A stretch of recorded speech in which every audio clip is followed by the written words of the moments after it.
Hey guys, Renzo Mox here, and wait a minute. 2 mock reviews in one day? Yep, I'm doing that now. They're really easy to make, so I decided to just get these over with. I don't know if any will be out tomorrow, we'll see. I've been incredibly lazy with videos, so I figured, hey, why not put out 2? Because I've been working on Biorama and stuff like that. So yeah, this next mock is another contest entry winner, and this is my own version of a character named Sibnos, created by 24 gigawatts.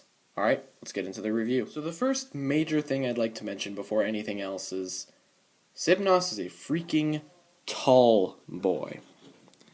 There he is next to Renzo. He's incredibly tall, and looking at his build, I did not expect him to be this tall, and yet he towers over most of the other Renzo characters. He may not look as much taller, but when you see them in person, Sibnos is a beefy character. He just has a lot of height to him, which I was definitely not expecting. So, good job, Gigawatts. Another great mock as usual. And Sibnos is especially one of my favorites. I really like the look and character of Sibnos. Let's take Renzo off the screen and focus on the man in question. He's got a very weird color scheme, that consisting of the sand blue, black, silver, and gunmetal. Now, and then this one piece of beige. Now, mine is a little bit different. I had to make a couple changes, and a few of the changes were, first of all, Sibnos's hat is completely different, along with his head. And I had to add some dark blue to his build, which is unfortunate, but I didn't have the headpiece in black, and I didn't have any more Vaki torsos in black, so I just kind of had to make do with what I had. And I did not know how to build his torso. I was desperately trying to figure out how to build the torso, and I kind of came to I kind of found out a good, all I really knew is that this piece was on the back, this Hero Factory piece, and that this piece, the silver chest piece, was on the front. And that's all I knew about the body, so I kind of just shambled together to make something really, it just really, it's a crazy build, and I had to try to figure this thing out. It's insane. So, yeah, I really like this guy. There's a lot to love about him. He's got a very unique presence to him. He's got kind of this, like, spider-like quality to his legs. I really like that, because he's got these heels and these creepy clicker feet. And it seems so alien. That's what I like about him. That's the one, because in general, he's kind of a cliche character, which, again, for Renzo, works perfectly, as is. But then when you start adding these like significant details, like his breathing mask, his hat, the fact that he might have a Spanish accent, he's got a metal arm, he's got these clicker feet, all that taken into account, he's such a unique looking character. He's just a mesh of a bunch of different things, and that's what I love mostly about him. And like I said, he is really tall. Like, he is long and tall. And he comes with quite a lot of weapons, so let's take a look at those weapons individually, because, there's a lot. So first of all, there's this gun, which, it's a nice gun. It actually is a really nice gun. It looks very similar to the one that Ray uses, but it's really cool. I like the little touches. I like the actual scope, or not the scope, I like the barrel itself. It looks really cool. But that's just his simple gun. I would always see this as kind of his last-minute gun. I wouldn't see that as the gun that he'd stay the longest with. I'd just kind of see that as his side weapon, just in case he ever lost his main weapon. Speaking of which, there it is. This is a very large weapon, which, again, for his scale is very appropriate. I see this as a shotgun, despite it not being as big as a shotgun. It is still very big, and it might not look incredibly big, but here it is compared to Renzo. So there's Renzo. Here's the gun. Yeah, it's a big gun. If I gave Renzo this gun, he'd look like a goofball holding it. He probably wouldn't even be able to carry it. Granted, Renzo does have the Squiff, which is a long gun, but it's just got the long barrel. Everything else about it is normal. This gun, however, is just incredible.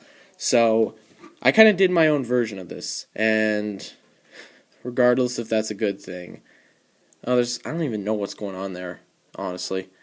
But okay, how do I do this again? Is it? Oh, I'm gonna forget. Ah, I remember there was a way to easily do this. It's not that. Did I do it like this?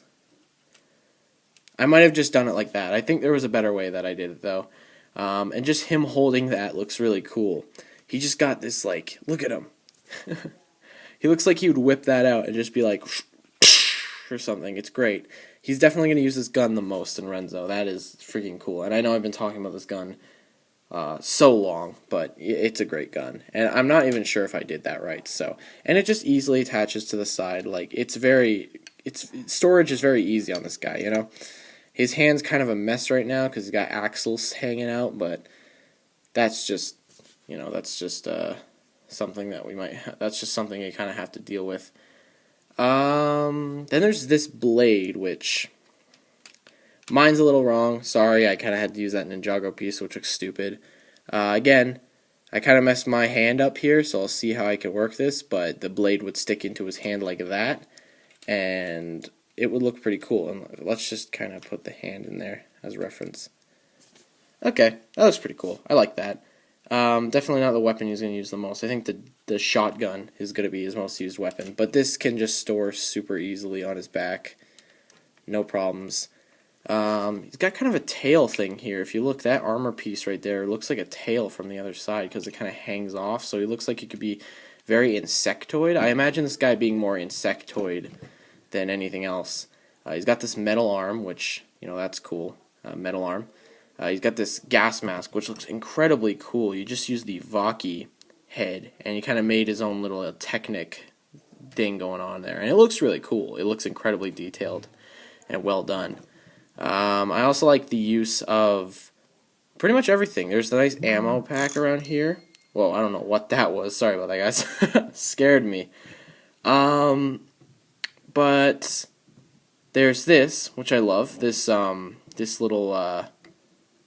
I don't know what it is. And also, the biggest problem with the Mach is I couldn't figure out how to do the breather, because he's got a tube that hangs in from this piece down here that goes from here to here. And I couldn't figure out how to get this piece on with the tube. It was really stressful. I tried for like half an hour. I'm not a very good Machist, as you can tell. I just have no creative bone. There's also this, which I have no idea what that is. I see that as a bomb or something. I definitely think of that as a flash bomb. That'd be pretty cool. His hat can, spin, which is cool. But yeah, that's pretty much it. I really like Sibnos. Let's move on to the final thoughts. So, knowing for a fact that I have in fact butchered and made a really long, boring review, also his backstory. He's Spanish. I don't know. We're still developing his backstory. But basically, his daughter went missing, and that's all he cares about. He's going to be a very imposing threat in the series. He's going to he's going to be the very intimidating sort of, you don't want to mess with me type of character. And he's going to prove it. I'm really excited to introduce him in the series. He will be a big role in the series. He'll probably get to fight Renzo directly, which will be really fun. But yeah, I love Sibnos. So yeah, this was a great mock by 24 Gigawatts, and I built his other two entries too, Malrus and Gorath, which probably will come next. Probably, we'll see. I still have to review them, but they're probably the next ones that I'm going to review. So yeah, but that's pretty much it though. I love Sibnos. He's probably one of my favorite of the entries, just because he's more of a human character. He's more of a actual person rather than a beast or a robot. So yeah, thank you so much for watching, and good job, 24 Gigawatts. I love this guy, and see you all later. Goodbye.